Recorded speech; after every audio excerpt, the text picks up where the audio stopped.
But yet, fear runs rampant in America today. Why is that?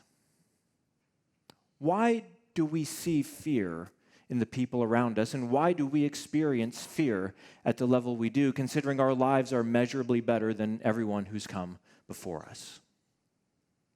Well, part of human nature is to experience fear, yet in our generation there are two unique tailwinds that are propelling fear. And these are two new tailwinds that have not existed in any generation before us. The first has to do with capitalism and free market in the digital age. Let me explain. Fear is the emotion that commands attention. That's the purpose of fear.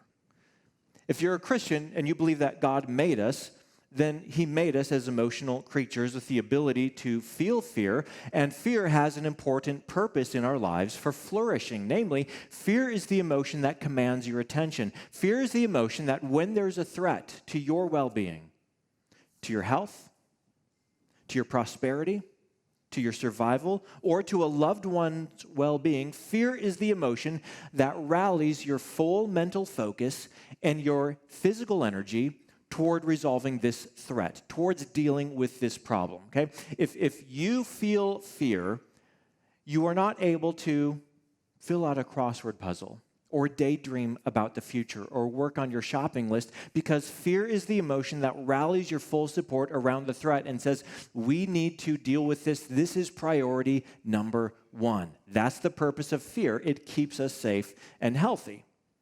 That's why fear commands our attention.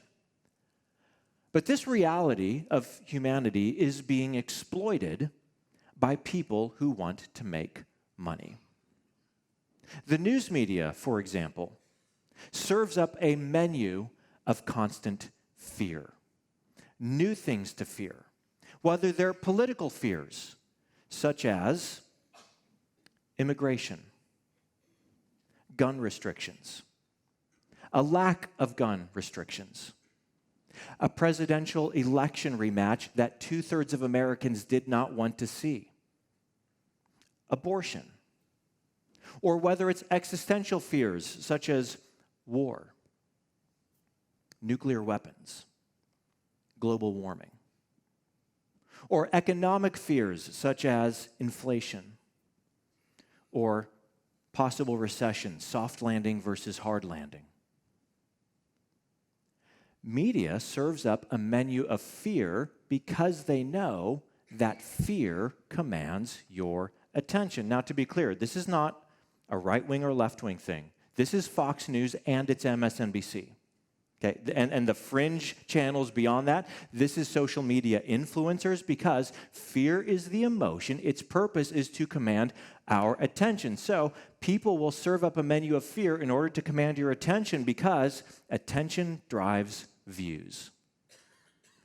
Whatever you fear will command your attention. That's where your eyeballs will go, or that's where your clicks will go. And in the digital age, views bring money. Media gets its revenue based on ads. How else are they going to survive? So if they can collect more views, they get more money. Social media influencers get paid based on how many clicks they can get.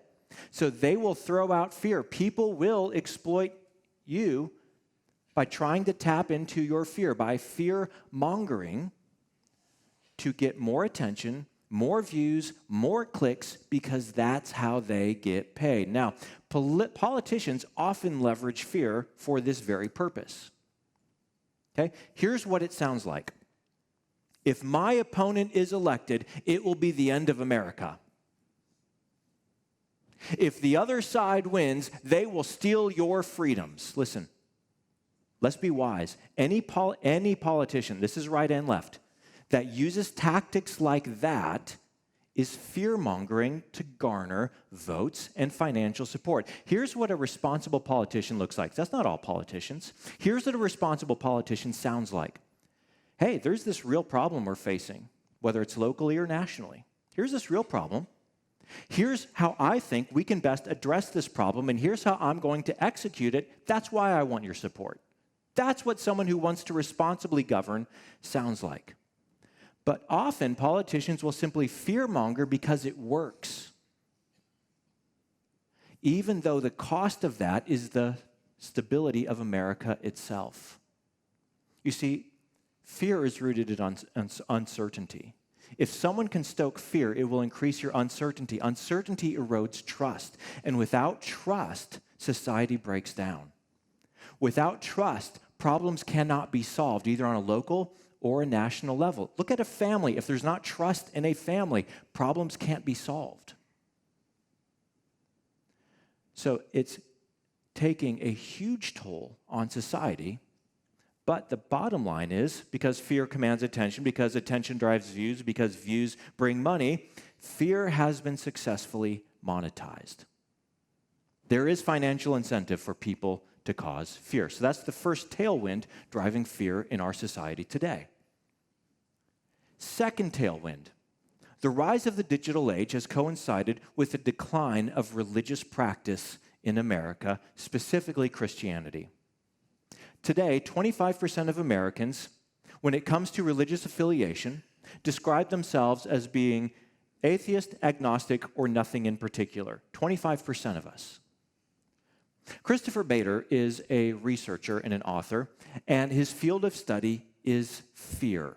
For about 20 years, he's been publishing an annual list of Americans' top 10 fears.